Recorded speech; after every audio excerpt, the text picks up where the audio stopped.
नमस्कार। संस्कृत की दुनिया में एक बहुत ही खास बात है। यहाँ ना एक ही शब्द के कई रूप हो सकते हैं। आज हम बालिका शब्द के जरिए इसी कमाल के सिस्टम को समझने वाले हैं। तो चलिए शुरू करते हैं।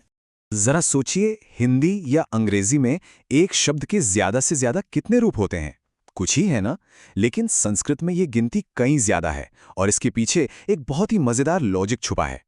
इसे समझने के लिए हम एक शब्द को अपना गाइड बनाएंगे, बालिका, जिसका मतलब होता है लड़की। बस इस एक शब्द से हम संस्कृत ग्रामर के एक बहुत ही जरूरी नियम को समझेंगे। तो चलिए अपने पहले सेक्शन से शुरू करते हैं, संस्कृत का एक शब्द रूप। संस्कृत में कोई भी शब्द जैसे बालिका वाक्य में अपने काम के हिसाब से अपना रूप बदल लेता है। मतलब क्या लड़की कोई काम कर रही है या उस पर कोई काम हो रहा है?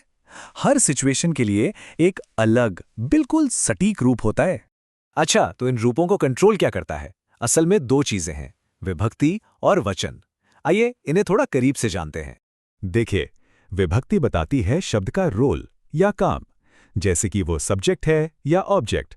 और वचन ये बताता है कि हम कितनों की बात कर रहे हैं, एक, दो या बहुत सारे। संस्कृत में कुल 8 विभक्तियां और 3 वचन होते हैं। एक वचन और बहुवचन तो हम सब जानते हैं, लेकिन यहां एक स्पेशल द्विवचन भी है जो सिर्फ और सिर्फ 2 लोगों या चीजों के लिए इस्तेमाल होता है। ये काफी यूनिक है। तो चलिए अब मेन चीज पर आते हैं और देखते हैं बालिका शब्द के सभी रूपों की पूरी टेबल। ये रही वो टेबल। हाँ, एक साथ ये सभी 24 रूप देखकर थोड़ा मुश्किल लग सकता है ना? लेकिन घबराने की बिल्कुल जरूरत नहीं है। हम इसे बहुत ही आसानी से समझने वाले हैं। चलिए इसे आसान बनाते हैं। हम इसे कॉलम बाय कॉलम देखेंगे और शुरुआत करते हैं एक वचन यानी सिंगुलर से। ये कॉलम है एक लड़की के लिए। अब यहां ध्यान दीजिए, हर रोल के लिए शब्द का अंत कैसे बदल रहा है। बालिका, बालिकाम, बालिक्या। हर एक रूप का एक अपना खास मतलब है, जैसे बालिका यानी लड़की ने और बालिकाम यानी लड़की को।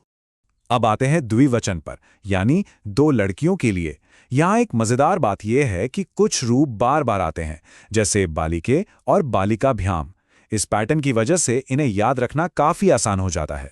और आखिर में है बहुवचन, जो 3 या उससे ज्यादा लड़कियों के लिए है। बालिकाः, बालिकाभीष जैसे जो अंत हैं, वो भाषा को इतना सटीक बना देते हैं कि कोई कंफ्यूजन की गुंजाइश ही नहीं रहती। तो हमने बालिका के सारे रूप सीख लिए। अब अच्छी खबर यह है कि इस एक पैटर्न को सीखकर असल में हम कई और शब्द भी सीख चुके हैं। ये पैटर्न एक तरह से मास्टर की जैसा है। जैसा कि सोर्स में बताया गया है, चटका यानी गौरैया और छात्रा जैसे शब्दों के रूप भी बिल्कुल इसी तरह चलते हैं। तो जो नियम बालिका पर लागू हुआ, वही नियम चटका और छात्रा जैसे दूसरे स्त्रीलिंग शब्दों पर भी लागू होगा, जो आ पर खत्म होते हैं।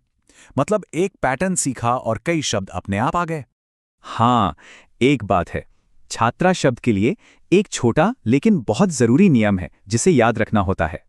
नियम यह है कि जब छात्रा का बहुवचन में संबंध वाला रूप बनता है, जिसे हम टेक्निकली षष्ठी विभक्ति कहते हैं, तो वहां न की जगह ण का इस्तेमाल होता है। इसीलिए ये छात्राणाम बनता है, छात्रा नाम नहीं।